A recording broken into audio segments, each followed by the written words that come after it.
Today, we have the pleasure of hearing from our very own Reverend Dr. Eric Smith, and he told me he didn't need a personal introduction, so hopefully all of you know who he is.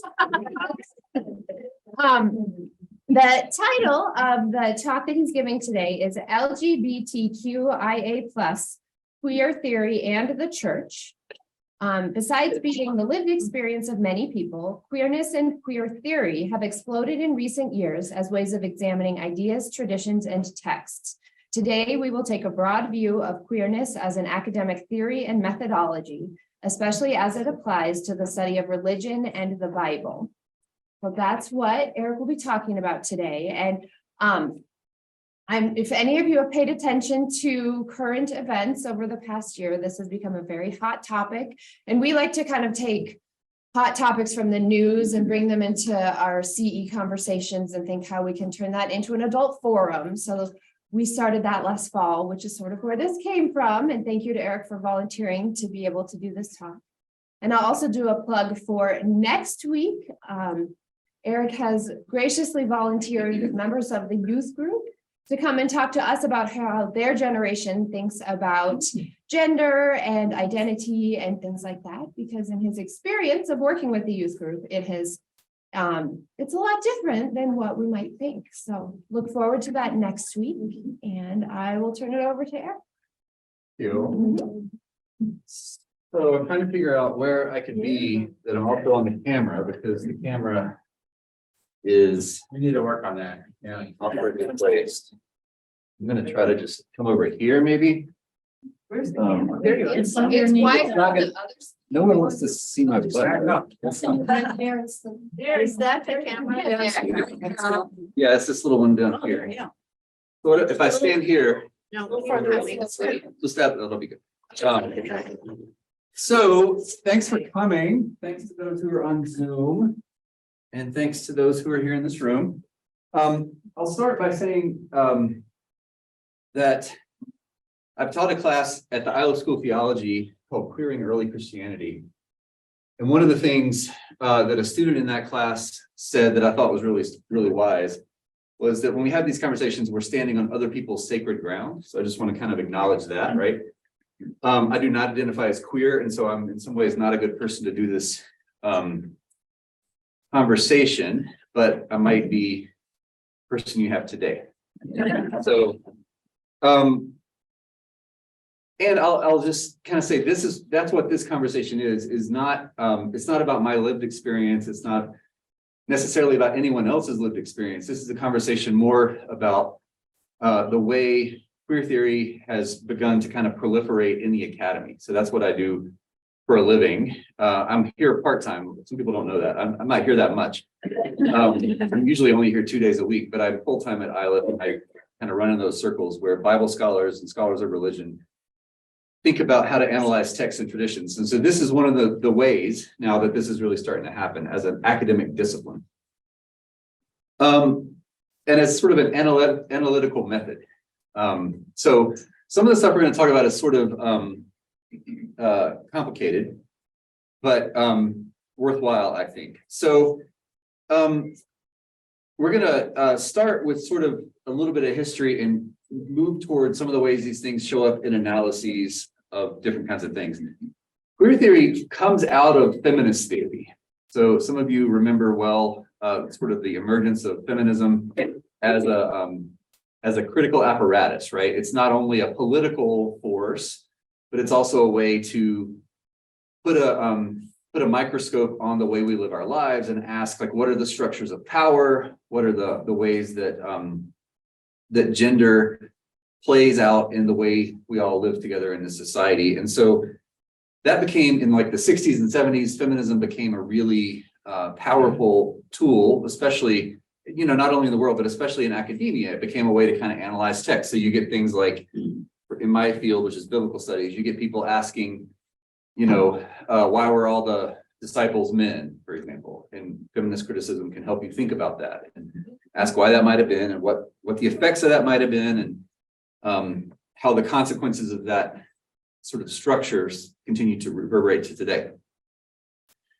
As time went on, people started to including feminists themselves, started to critique feminism in a bunch of different ways. That's always happens with anything. And so one of the axes along which feminism started to get critiqued was around diversity. So it sort of people started to notice, hey, this is mostly white women talking about what it means to be a woman, and that's maybe not the experience of everyone. So you get things that arise from that, like womanism, which is one of the most vibrant forms of feminism today. Womanism is a phrase coined by Alice Walker, which is interesting, that talks about the experiences of Black African-American women, and continues to be, as I said, sort of one of the most powerful forms of this today. There are lots of womanist scholars in the study of religion. And I can give you books about that to read if you're into it. There's also mujerista, which is, as you might imagine, people coming from a Latina perspective or a Latinx perspective about feminism. And so lots and lots of sort of questions about, how do we take what feminism has begun and move it forward? Queer theory is one of those. Queer theory starts to look at feminism and say, yes, but also, right? Queer theory says, gosh, when we do feminism and we look at feminist analysis, it turns out that gender, so one of the things feminists do is they kind of speak into the experiences and out of the experiences of women. And some people start to say, well, when feminists do that, they assume a stable category of woman, right? That maybe isn't as stable as they think it is. So, they're assuming there's a political entity called women. And they're assuming a lot of things about those women, including, whiteness and certain class assumptions. And so queer theory starts to say, even the category of woman isn't as stable as you think, isn't as comprehensive as you think, isn't as universal in experience as you might think. And so we have to kind of play with our definitions here. So one of the really early efforts in this is one of my favorite books. I put my books over here thinking I was going to be over here. This is Judith Butler's book, Gender Trouble. Anybody ever read Gender Trouble? It's worthwhile. It's really great. This book is like 30 years old at this point. It came out, I think, in 1990, which is 30 years ago. Difficult to accept. But this book is great. It's one of the early efforts to sort of destabilize the concept of gender. Now, today, you've probably heard a lot about this in the news. We've kind of come full circle on this, where now you have politicians arguing about the stability of gender, right? You've got people saying, J.K. Rowling does this. The author of the Harry Potter series is sort of out there insisting that your biology must match your gender and that it's a stable kind of biological category. You've got politicians in places like Texas and Florida passing laws about this that just insist that biology is your gender and gender is your biology.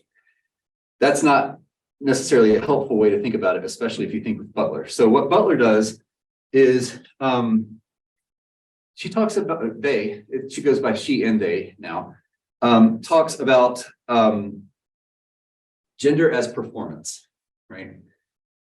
Which is at first kind of difficult to think about, but once you start thinking that way, it's hard to not think that way. So probably most of us grew up thinking gender is what you got told you were when you were little. They chose it for you because of the way your genitalia looked when you were born, and that's the color hat you got put on your head at the hospital, and it's the color clothes you wore, and it's the friends you hung out with, and it's all the things you did all the way up through today.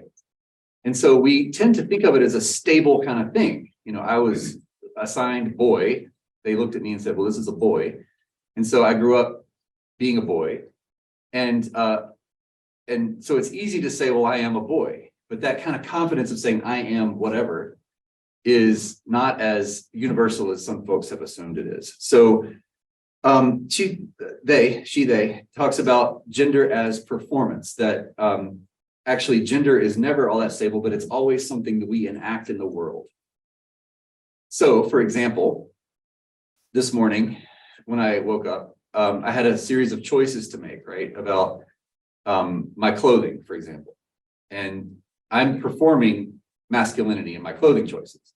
I chose jeans. I've chosen these shoes. There are other choices available to me, but these are the ones I've chosen. And all of you did the same thing. You all woke up and consciously or not, you know, you were choosing clothing based on the performance of your gender that you're going to present to the world.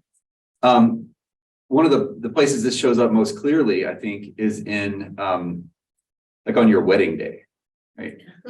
For those of you who have had a wedding, there's all kinds of gender performances that go on at a wedding. I was at a wedding about a year and a half ago over at Welshire, actually. And the bride walks down the aisle. She's wearing her dress.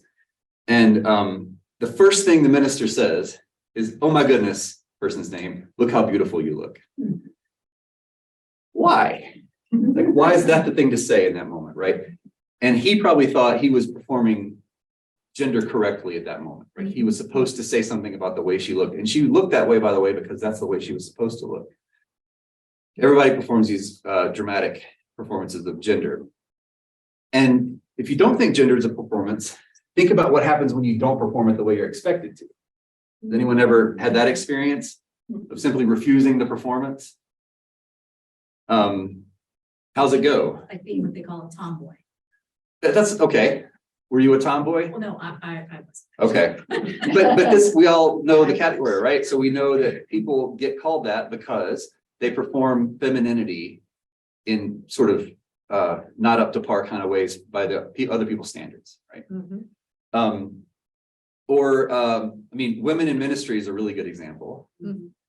Some of you may have noticed. So I don't know if you've noticed or not.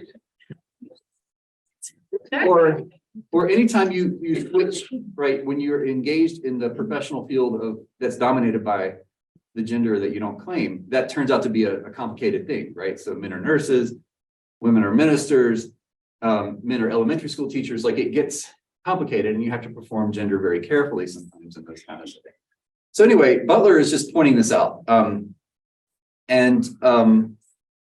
Butler is saying that the category woman is not a natural category that just exists in the world, but rather it's produced by the performances of it.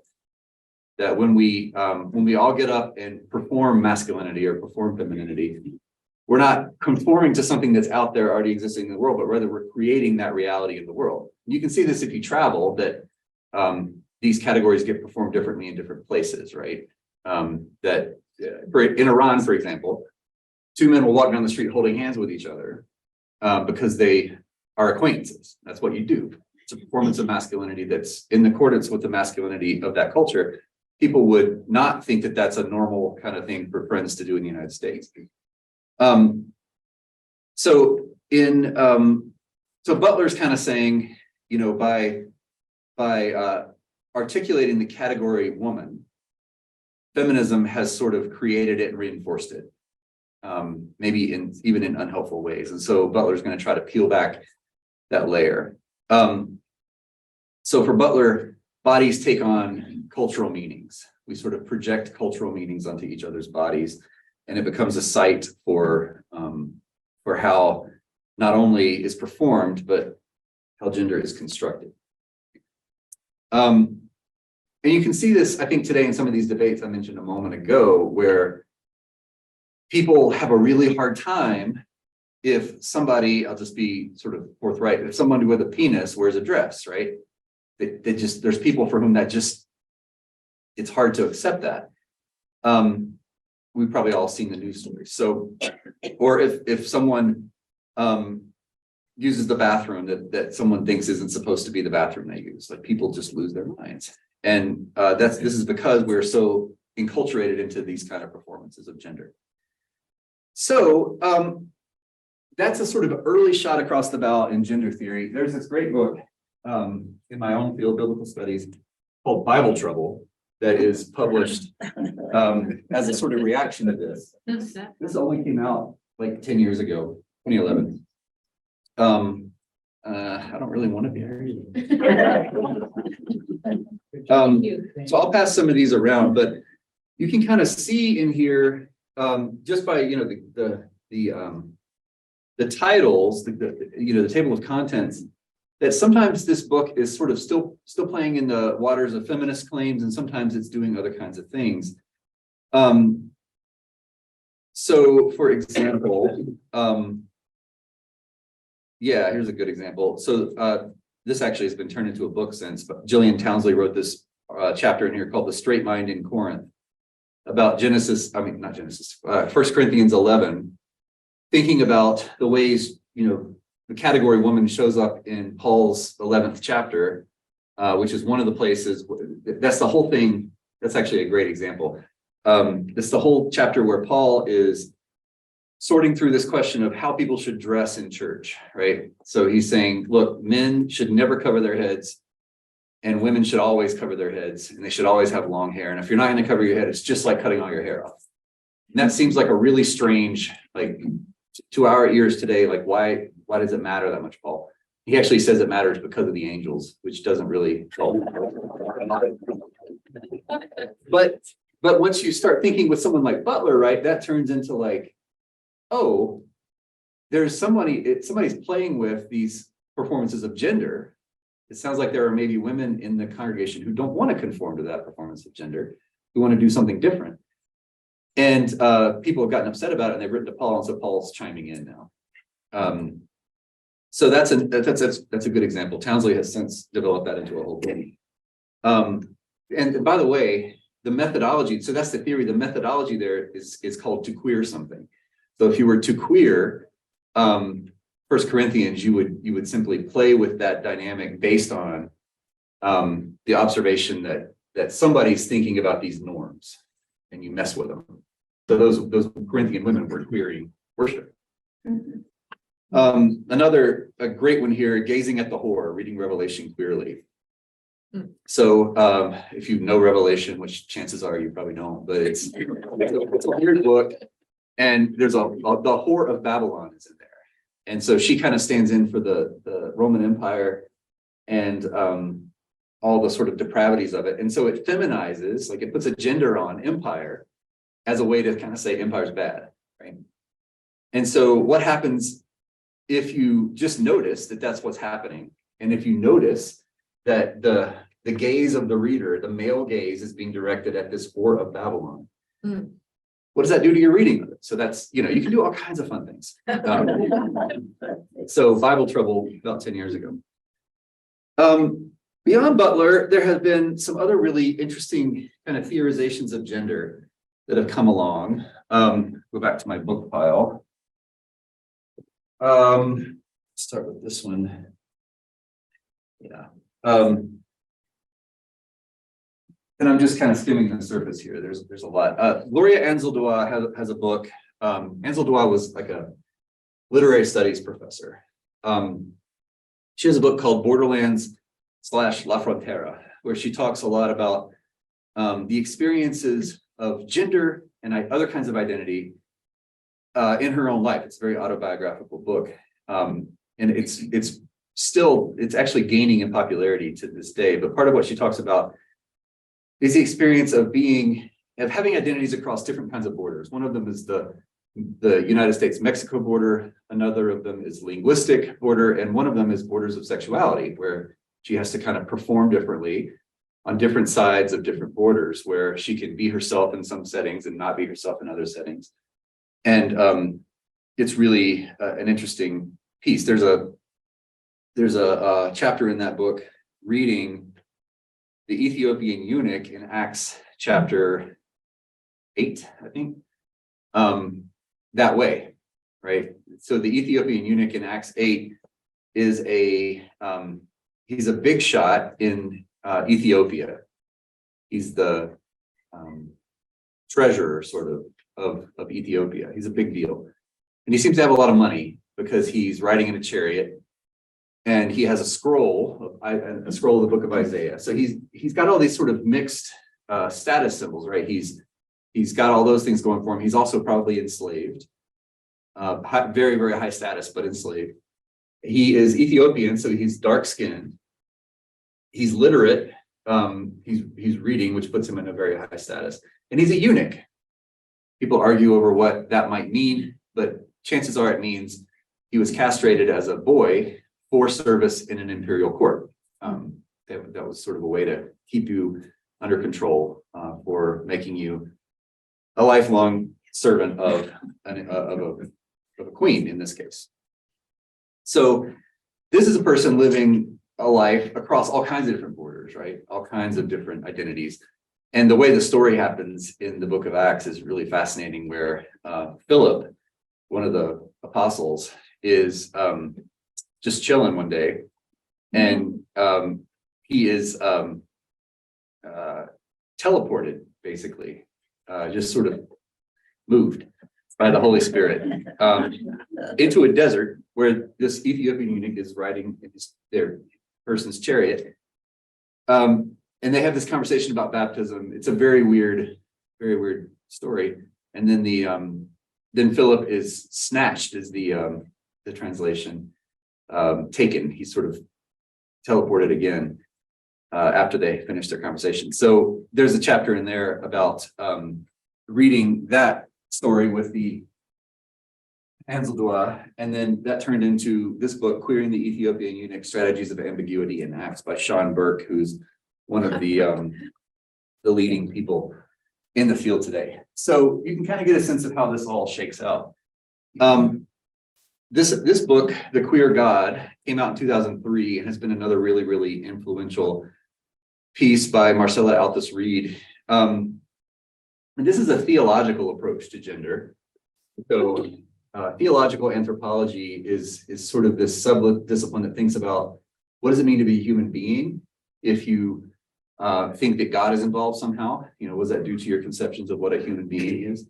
And so this is sort of an approach to theology that starts with gender, moves through like sexual deviance. So how do you think about people who don't, again, conform to the norms of sexuality and gender, and what kinds of forms then of exclusion shape the way we think about theology, which is really interesting. This one gets quoted all the time.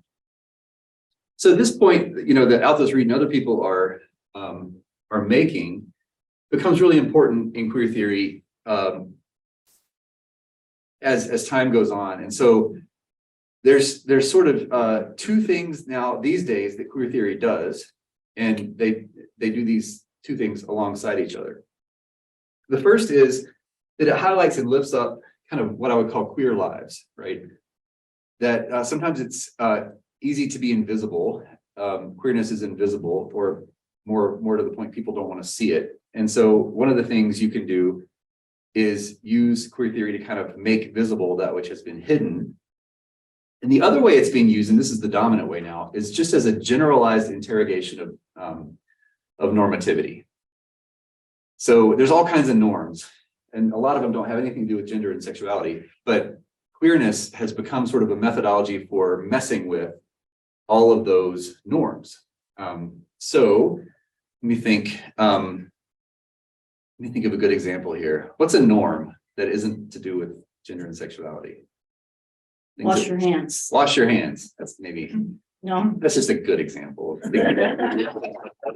Yeah, you're supposed to wash your hands, right? So who says? Why? What's the power behind that? Turns out, I think, rightfully, health professionals say that. But here's a related one. When we eat, there's a bunch of different ways to eat, right? And so most of us probably use a fork, something like that. Other people use chopsticks. Other people use their hands, right? Which is an argument for washing your hands. So there's different norms in different cultures, and it can be difficult to adapt to those changing norms. So to queer those norms would be to, defiantly use your fork in a culture that uses their hands, or vice versa, or something like that. That's, not a lot at stake in that one, but this turns into a way to kind of play with a lot of things. So for example, I'll give you a few examples from biblical studies. I'll first go looking for queer lives things, and then for the normativity thing. So if you read the Bible and sort of start with the presumption that some percentage of the human population is queer, and that's just a blanket term for not heteronormative in whatever way. Some population today, some percentage of the population 2,500 years ago would have been queer too. but hidden, right? So you start looking through the biblical text to find those people. And so people, for example, make arguments about David and Jonathan. If you've ever read that story very closely, but Jonathan is the son of Saul, who's the king of Israel. David is the next king of Israel who takes over after Saul. And so there's a conflict between Saul and David, but Jonathan, Saul's son, and David are really, really close.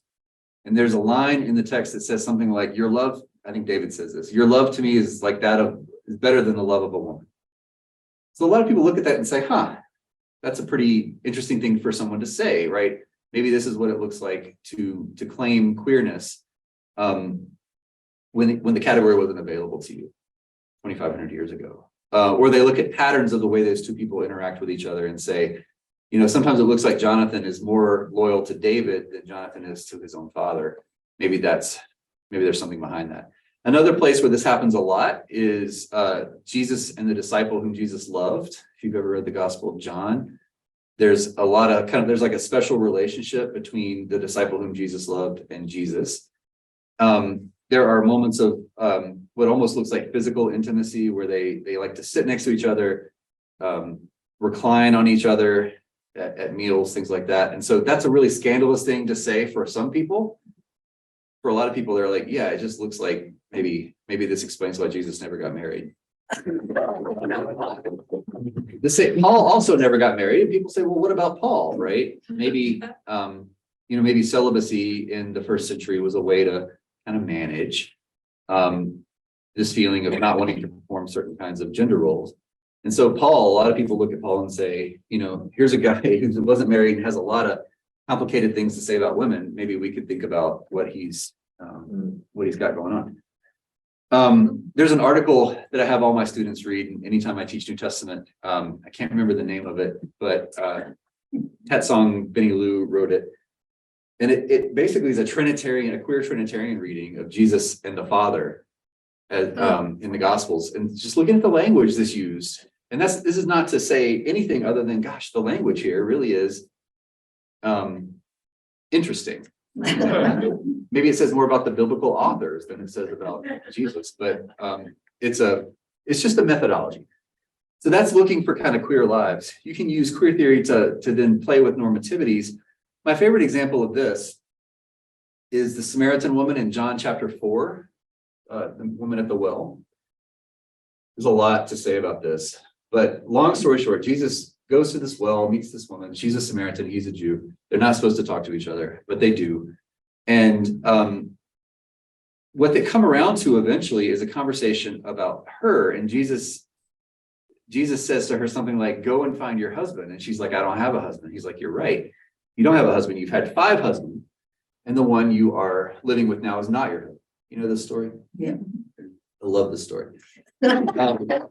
So almost every sermon I've ever heard about this passage does something with this woman's sexuality, right? And usually this falls into the category of what people my age and younger might call slut shaming. It's a way to say this woman, she's immoral, right? She's had 5 husbands. She clearly has something wrong with her sexuality. There's a lot wrong here. And Jesus is trying to help her. This is, the way that I've usually heard this story talked about. A feminist critique would say, look, she didn't get to choose who to marry. She's not in charge of her own life in this patriarchal society 2,000 years ago. So whatever's going on, it's not her making these choices. And so we should think of her maybe as a victim, right? So that's a feminist analysis. A queer analysis might say, what norms make us, 2023, read the one you have now is not your husband as she's living with some man she's not married to? Who says she's living with a man? Like, what happens if we read her as a queer person, say a lesbian, and she can't marry this person she's with because she can't, right? But she's living with them. So that's a good example, right? Where you can use it to just question the norms we bring to text and the heteronormativity we import into them. Another good example, there's an article called Looking Lesbian at the Bathing Bathsheba. That's another story, right? Where the male gaze is invited, where we're supposed to kind of see it from David's point of view. He's on his roof, he sees her bathing, he desires her. The whole thing is from the male gaze. Sort of a Me Too story, right? Like she didn't get much of a say in things. So this article simply asks, like, what happens if you don't share the male gaze? Like, what if you don't consent to look at her that way? And you look at her instead through, as the author does, a lesbian lens and ask about her that way. What happens? So just playing with the norms. I wrote an article actually on 1 Corinthians 11 or 10 or somewhere, where you'll hear about it next week when we do communion, but it's the passage where Paul talks about the meal. And Paul says to his Corinthian folks, look, you're doing the meal wrong. This is maybe closest to this example with the Cindy gaze. So people are showing up early to this communal meal they're going to have. They're getting drunk. They're eating all the food, and then other people are showing up because maybe they had to work. They had obligations, and they get there, and everyone's drunk, and the food's all gone. And Paul's saying, "You're doing meals wrong. You're doing meals like the broader culture does meals. You're actually supposed to be doing meals in a different kind of way." So he's playing with these questions of normativity. It has nothing to do with sex, but he's playing with questions of normativity in a way I think that queer theory can help us understand. So that's an example. One of the I'm sort of rounding the corner here toward the end, and then we can have a conversation. One of the biggest questions right now in queer theory is it kind of goes back to Butler's observations about gender and performance and the ways we are formed as political subjects, right? Like the ways that we live out our lives in the publics where we live. And so this has to do often, because a lot of this stuff comes out of the United States, it has to do with queer subjects in the context of American society. So for example, and this has happened really, I'll say, as queerness has become mainstream in certain kinds of ways, like over our lifetimes, it's gone from something literally nobody talked about to now it's kind of the law of the land, and a bunch of Republicans just signed onto a bill to permanently legalize gay marriage, right? It's a really interesting moment. And so queer theory is struggling with that and asking, like, what happens if queerness gets folded into normativity? Because you've had this oppositional kind of sense of things. So Jasbir Puar wrote an extremely complicated book about this called Terrorist Assemblages. And in that book, Puar is kind of observing that two things happen at once, let's say starting maybe roughly with the George W. Bush administration and to the present, and really centered on 9/11. That you've got this gradual acceptance of queerness in the public eye over time. Not that there's equality, not that we're there, but a gradual kind of change, right? Over time. And look at First Plymouth. First Plymouth, right in the middle of that, kind of makes its own choice on this. So we're sort of a good barometer of it. As that happens, and today you've got corporations doing Pride Month campaigns. Like Starbucks will give you a Pride T-shirt. It's sort of gotten to the point where it's fully folded into at least capitalism. And that you can don't ask, don't tell went away, right? In the military. Right. So this is actually what Puar focuses on, is don't ask, don't tell goes away. Now, gay and lesbian people can serve in the military. And at the same time, our culture starts producing others. We start coming up with new ways to other people. And the paradigmatic example of this for Puar is Abu Ghraib, right? We start creating Muslim others, and we start sexualizing those others in ways that we once would have sexualized gay and lesbian folks as sort of the perverted other, as the sexual deviant. And so Puar is just kind of pointing out, like, hey, wait a minute, do we want queerness to be folded into normativity in this kind of way, so that it's just another form of, two parents, two kids, white picket fence, right? Other people are asking that same kind of question. There's a really interesting pair of books that I've got here, where this argument's playing out, I think, in really fascinating ways. These are not religion scholars, but they're theorists of queerness. And so one of them is Lee Edelman. He wrote this book called No Future: Queer Theory and the Death Drive. And he has a great quote in here. He says, "Queerness can never define an identity, it can only disturb one," right? Which is a claim about that, remember I said earlier, you can use it to queer, that this ought to be like a constitutive part of queerness, is to mess with people's certainties and to live on the sort of flip side of what people think is normative. And Edelman is among those who's sort of getting nervous that queerness is being captured by normativity, heteronormativity, capitalist normativity, nationalist, as Puar is talking about, nationalist normativities. And Edelman's trying to defend queerness as sort of a generative power, as like an engine of discovery that gets lost somehow if you're simply folded into normativities.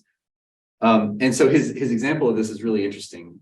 He talks a lot about the child, that the child becomes kind of the vision of the future, right?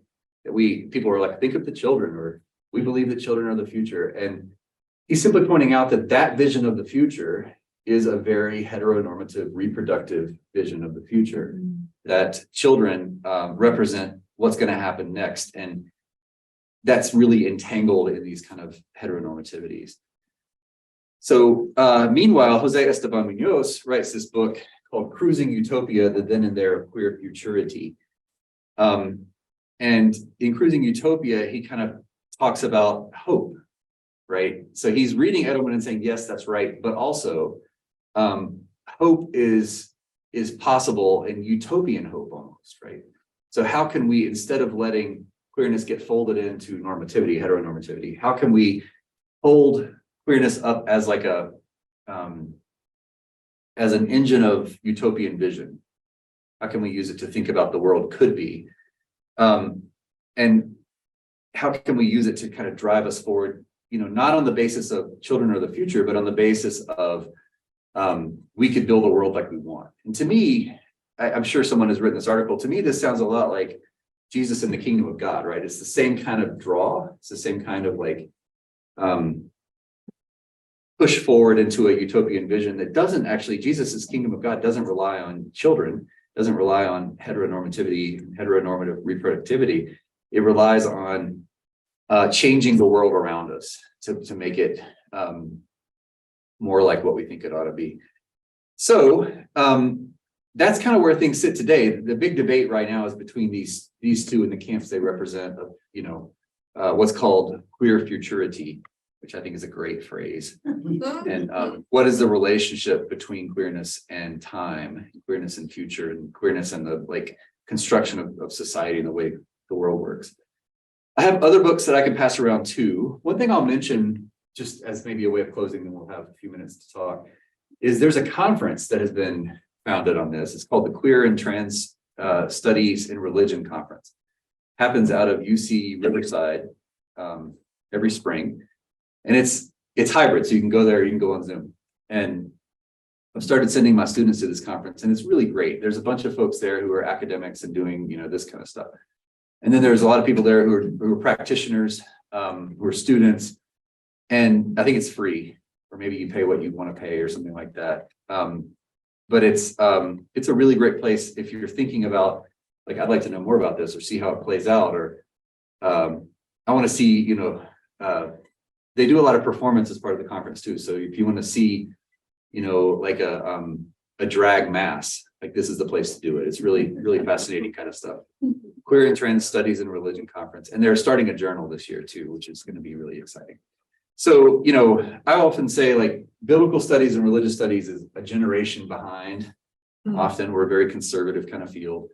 So we're just now picking up things like Judith Butler, who was published 33 years ago. But I think we're getting there in certain kinds of ways. And one of the things I love about ILF, where I teach, is 30 to 40% of our student body identifies as queer, which is kind of remarkable if you think about where mainline Protestantism was even a generation ago. So I'm excited to be learning from those folks and following this stuff along. I'm trying to get up to speed on it because it's a fascinating discipline. So I'll stop there and we can talk for a while, because I went really quick and covered a lot of ground. So thoughts, questions, and I'll pass these things around. What denominations are the 30% in Ireland? They tend to be everybody. They tend to represent lots and lots of different identities religiously, including none. But I would say the bulk are people from traditions like ours that a generation or two ago would have been not welcoming, not affirming, and now these folks are going to seminary. And, yeah. So for the most part, I would say there are things like Methodists and Presbyterians, you know. Yes. Part of that may be what we've observed when we were in Asheville. Asheville is a very inclusive community in the midst of a very red state, as you well know. In fact, they call Asheville the Boulder of the East. And we had residency programs in OB-GYN and in family practice. It was a new campus for the University of North Carolina. And it was so inclusive that many of our residents that we came here came to Asheville, whether it's family practice or OB-GYN. They were LGBTQ as of the queer community because it was inclusive, and the word got around, even though it was a national match program, the word got around that this is an inclusive, embracing community. And so that may be attracting students to ILF, that this is an inclusive, embracing community. Absolutely, yeah. And a lot of that's marketing too, which is maybe going back to that capture by capitalism point, right? That, but ILF markets itself that way. And I wonder if that program did too. Asheville certainly does. Yeah. So, but that's all to the good, I think. Yeah. And so that's almost now more normal than not, right? To have, it's hard to imagine a major American city passing some sort of resolution. City council passes a resolution today, you know, declaring that marriage is between one man and one woman. It's almost unthinkable. Maybe Plano, Texas or somebody, but like, it's not going to be. Yeah, I've never been to Plano. I'm sure there's wonderful people. Yeah. Can you define the terms for us? I mean, LGBTQ, et cetera. Yep. I don't know them. Sure. Actually, this will be a lot of what the youth do next week. Oh, good. And they do it maybe differently than we would do it. So that's an interesting teaser, I think. That's part of what's fascinating is there's just a different logic of it. One of the things that's really emerged, I should have said this at the beginning, is I use the word queer all the way through as a blanket term. That's more normal now. Like queer when I was a kid was a slur, right? You wouldn't say it. And now it's nothing but positive. There's only positive connotations. And no one ever says the whole, they call it the alphabet mafia. Like no one ever LGBT, whatever. But yeah, so those letters, lesbian, gay, trans, which is its own big category, lots of different things, subcategories under that, Okay. which we could talk about. What's next? Bye. Bisexual, which is actually falling out of favor because it assumes a binary, right? Because it assumes that there's two genders and you like them both, and almost nobody younger than me assumes that anymore. Questioning, there's another, sometimes people add questioning to the queue, but queer is sort of its main. Intersex, asexual. So some people don't see sexuality as a part of their identity at all and feel kind of put upon that they're asked to perform anything about their sexuality when they don't see that as part of their, they don't want to date, they don't want to get married, they don't want any kind of romantic or sexuality in their companionship. They want, and we've had people in the youth group like that before, which is interesting and refreshing, actually. There's all kinds of things on the menu that weren't on the menu when we were kids. Yeah. And think about the relief that might have offered at points for people in this room or people you knew, just to opt out, like, no, I'm not gonna do the thing. And then plus, because we don't know the rest of it. And they, I don't understand that. That's to you. So yes, okay. So if gender is performance, and if these traditional categories of masculinity and femininity are culturally produced, and they are not like tied to your genitals, but that, in some absolute way, but rather this is just something we've all kind of agreed to do and got born into, then the binary of male and female doesn't really make sense anymore. Because these are just two things we've chosen, but we could have chosen other things and we could choose things in between. So some people, it's now becoming quite common, like really common, like several people in the youth group to call ourselves non-binary. Like neither of those options make sense for me. I don't want to go with either of them. And so pronouns becomes a really big deal. If I were on this Zoom, I would have Eric Smith, parentheses, he, him, his. In the circles where I run in professionally, like you say your pronouns because you can't assume she, her by looking at you because you don't know. And so they becomes a way to just opt out of the pronoun game or to say, I don't really think that I'm male or female and I don't want to be called by those pronouns. I have another friend who's written some of the things in the books I'm passing around, Joe Marshall, who on his Zoom says any pronouns with respect. You can call me whatever you want. It doesn't really matter to me as long as you're respectful, which is, I think, the point behind it all. A lot of work.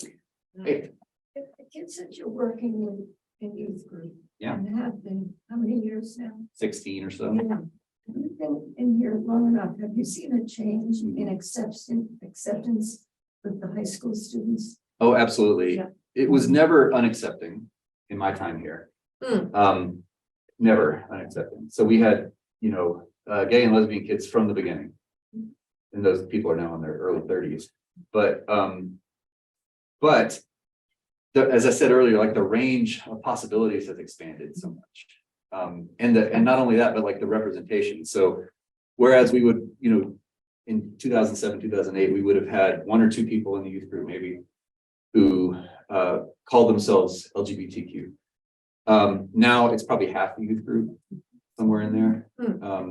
And even the kids who, otherwise perform gender the way you might have expected based on our own upbringings, even those people identify as queer, which is really fascinating. Sophia can back me up on this. I'm talking about the youth group. And Sophia and I sometimes stand in the corner and say, gosh, this is really fascinating. The way it's just a different logic of the way gender works and sexuality works than the ones we've been used to. And it's even new because like when I started, I was helping with the youth and there was, there was no they thems then. No. And now there are. Now there's a bunch. Yeah. Now there's a bunch. So what about my age group? What am I supposed to call myself? So my advice. So I think it's very possible, right? So what's the word I want? The word I want to use is inertia, but people always say I use it wrong. But like there's a momentum, right, to the way we've all lived our lives. And for me, even if there ever was a chance where I wouldn't say I'm he, him, I'm going to say that now just because that's where I am. But there are a lot of folks, and some of them have come to this church before, who are 70, 80 years old and say, you know what, I've been living this way my whole life and it's not who I am. So I think we all have to feel free to say who we are on the terms we want to say it. And it's more possible than it used to be. So you can stick with whatever you've been doing, or you can change it up. And the best thing I can tell you, because I bet a lot of you in here are parents and grandparents, the best thing I can tell you is be as open and supportive as you can. Even if you think, gosh, this is weird, don't say that out loud. Say, great, I'm so happy. Yeah, Jerry. Surprised to still hear the term with all of this heteronormative. Mhm. Because again, that puts that in the box that what's normal is heterosexual. Yep. And if I was queer, I think that would still, I'm still not normal. Yeah. And I'm just amazed we still use that term. And that's the struggle I was describing at the end, is whether some people want to hang on to I am not normal as like a basis of an identity, or people want to say, I just want to be normal, but I don't want to be labeled normal or Right. abnormal. So I think heteronormativity doesn't necessarily pass a value judgment on heterosexuality. It simply says it is the norm, right? It doesn't say it should be the norm, shouldn't be the norm. It's just pointing out that like most people live their lives that way. And so if you're talking about norms and deviance, then that's the sort of starting point, whether it should be or not. Yeah, but then you're saying they're deviant if you're not normal. There's a question. Right. Yeah. Yeah. And that's the contention. Yeah. So Hetty, I see you. I'm gonna go with Jerry and then Hetty, okay? 'Cause I saw I Jerry have first. a feeling that maybe in our youth group and other youth groups, some of the really younger kids think they know who they are. Oh, sure. hear the older kids talking about this and say, oh, that's cool, I'm gonna be that too, and suddenly they declare that they're gay or something, and they just, Yeah. what's that about? This is a huge debate right now. So the sort of psychological term for this is social contagion. Yes. And so people are asking, okay, are people doing this because other people are doing it? And teenagers are naturally inclined to follow other people. So one of the main answers to that is, you know, when I think it's like the 1950s or 1960s, when being left-handed stopped being forbidden, the numbers of left-handed people skyrocketed from like 1% to 20% or something like that. And so that's the answer back, is like, it's not that this is creating new queer people, you know, that wouldn't otherwise feel this way. It's that this thing that which was suppressed sometimes violently in the past has now become more possible. And so, you know, I honestly don't I don't know, because that's not my lived experience. I have a lot of trans friends from who've been my students at Isla, who say, you know, no one comes to this lightly. No one sort of says, I want to make this dramatic public change about myself. It's a struggle that you don't take on unless you really feel like you should. So the people in the trans community are overwhelmingly like, no, we should be respectful when people say we shouldn't question their motives.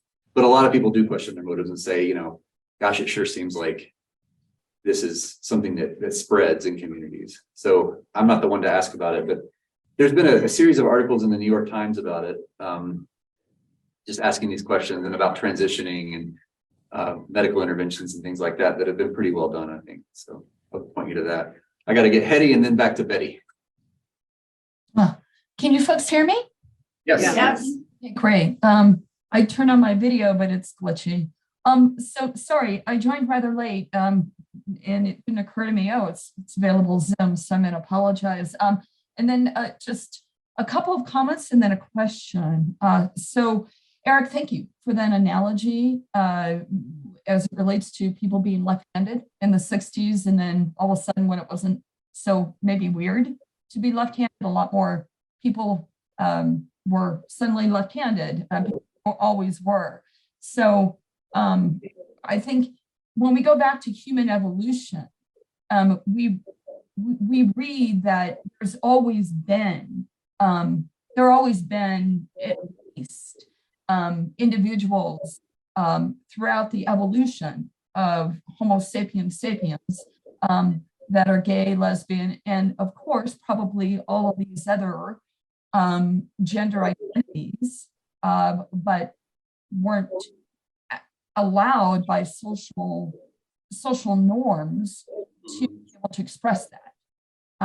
So it seems like currently, with a greater understanding of these different gender identities, that, as you said, Eric, it's not that this more open and inclusive understanding that is taking hold nationwide and worldwide is creating more individuals that are identifying with something other than being heterosexual. Rather, they're being given permission Yeah. to do that very thing now, as opposed to being so incredibly suppressed or oppressed, etc., and discriminated against. So at any rate, I just wanted to share that. And I remember that there's this church in Raleigh, UCC Olmsted, and I know you know about it. I know you've heard about that church. And I was calling up the youth minister to just kind of get a feel for the youth group. And he shared with me, and he said, I don't know if this is going to be surprising. These statistics are going to be surprising. But he shared with me, this was like a year ago, he said about 60% of our youth, give or take, is for sure heterosexual. And he said, and about 40% of our youth currently, give or take, is something other than that. And I thought, wow, with what you just shared about there's just a lot more of Generation Z that is now identifying with something other than heterosexuality. Wow. And then my question, Eric, how does these different gender identities go back to biology? Wondering if, so I'm thinking about Mother Nature and I'm thinking about two-headed snakes. And I'm thinking about how kids, babies are born and they have the genitals of one sex, but psychologically, they are like a boy trapped in a girl's body or vice versa. So Mother Nature makes mistakes. And I'm just wondering if you can speak to that very quickly. Well, yeah, so I think people would probably wouldn't put it that way. They would probably say that nature does a lot of things, right? Nature is responsible for the way our bodies are put together, and part of our bodies are our minds. And so nature is also responsible for the way our minds are put together. And sometimes there's people in the room who are better suited to talk to the way that happens, but sometimes those happen at odds with each other. And so I think that shouldn't surprise us. I think we've probably all had the experience of feeling like our body doesn't quite do or be what we wanted it to do or be, right? Our bodies are sometimes at odds with our understanding of ourselves. And I think we can see sexuality as just another form of that, that there's expressions of self that are not congruent with our bodies. And, sometimes we can change that, sometimes we can't. But I wouldn't say mistakes, right? I wouldn't say errors. I would say it's a consequence of the ways we are formed as human beings. And it happens in the animal kingdom too, where there's same-sex attraction in the animal kingdom. So ultimately, people like Butler, I think, are rejecting the notion that biology is determinative at all. And they're saying this is all performance all the way down, and that gender is not a natural category at all. I started off by talking about J.K. Rowling. I don't know how familiar you are with that controversy, but J.K. Rowling, who wrote the Harry Potter stuff, is just a absolute die on this hill, what's called a TERF, a trans exclusionary radical feminist, who just insists that no, women is a discrete and stable category, and men is a discrete and stable category, and they have to be kept that way for the safety of women, which is, I guess, an understandable position, right? That she's like, if you let a man say that they're a woman and come into the bathroom with me, they might assault me. I understand why she would feel that way, but I think it simplifies biology to the point where it's almost unintelligible. I think somebody had a hand up. Yeah, Betty and then Elizabeth. I just was, you and Jerry and I and Elizabeth have done our whole earth with our whole lives with the children, which around 8th grade, about learning about sexuality. And so it's got to be a whole different ballgame. I mean, that curriculum kind of just doesn't fit anymore. That's right. So they're rewriting, they're always updating. The elementary age hasn't been republished yet, and it's supposed to be, but COVID delayed it. So I haven't purchased new OWL books for the 7th and 8th grade category. I think that's that one. There's a new high school book, and actually after this meeting, I'm gonna go watch a video for some of the other ages, but there's now 6 or 7 age groups that Our Whole Lives produces books for, and they do include all of this stuff, and they have been updating, and I really like that program, so I'm trying to learn more about it. And so that is the Unitarian. It's a partnership between the Unitarians and the UCC. Right. But every month they actually have a Zoom meeting, and they're talking about all sorts of different things. Last month it was about all the laws that are getting, maybe it was December. I've been catching up on them about the laws that are getting passed that are harmful to LGBTQ and what we can do, what we should do, what what's, even though we're in a state that the LGBTQ laws are probably going to be protected, what we should need to do to even protect our kids who are hearing about, well, in Florida, this stuff's happening, and that maybe that means something to me. And so our whole lives they are staying up to date, but they're behind because of COVID and issues with paper and can't get things Yeah, printed. you can't publish anything. So they're trying. Yeah, that program, has always been ahead of its time. And I think the version that we were teaching in like 2009 or whatever is not any longer ahead of its time, but. No, it's doing, everything's doing. Yeah. But it does. And so it sounds like they're doing the right thing on that. And honestly, I'm not kidding. Sometimes Sophia and I, at youth group, will be like, oh, I just learned something. Like, I feel like I'm pretty with it, like above average. But not, they run circles around me. Elizabeth, maybe this is the last one and then we'll. Yeah. Well, I was struck by the comment about the psychological and how we develop. If we do anything related to personality, profiles, theories, there always are multiple personalities pieces that you can have, whether it's Myers-Briggs, whether it's Enneagram, whether it's disc inventory. With the color ones, which color are you, red or blue, or all of those assume there's a spectrum and that you have a little bit of everything, but you may have one more than other, and that's your lead. So it strikes me as interesting that we assume gender and sexuality has to have two. There's a really interesting analogy. This works for race too. I've seen it in race.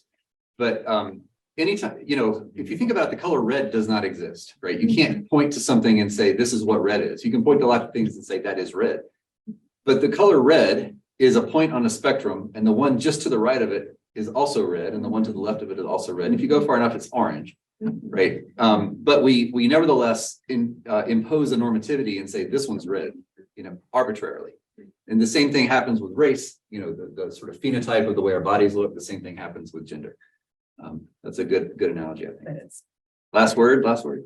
Real quick. Medical word. I'll have that. I invite you to read Jay Michelson's book, God versus Gay, all about queer and queer theory. This is written by a Jewish PhD biblical theologian whose interest in his biblical studies turned to Paul, and he finds Paul very intriguing.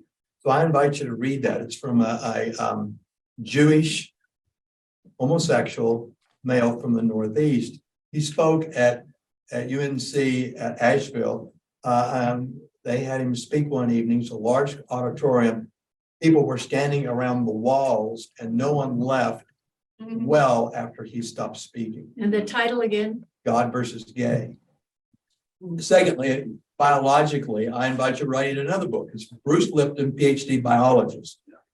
And they're now saying that chromosomes are not deterministic of behavior. That not just contemporarily your environment, but your inherited environment from generations that preceded you are programmed into your cells. And they are now influencing the expression of behavior. And so it's not chromosomes determining behavior, but programming through your cultural background also influencing that. They have I'll stop with this, that there's a key story of a person, is a woman who had a heart-lung transplant. And after the transplant, she was in her 40s. She developed a real desire for beer, which she could not stand before a heart transplant. And she also developed a real liking for riding and being around motorcycle groups. She went back and researched the person who donated her lung and heart. She found out this was a young male that had been killed in a motorcycle accident who had a love for motorcycles and a love for beer. And he used that as an example that this is inherited from prior environmental influence that is now programming and helping genes express themselves through their behavior. So this is actually an argument for what Jackie was asking about earlier. Like, what about all of us? Keep working on it. Because we're not done putting things out to the world. We can still influence the people who come after us. And, yeah, it's powerful. All right, thanks for being here. Next week, it's gonna be right there. Come next week. It won't be 4 degrees next week.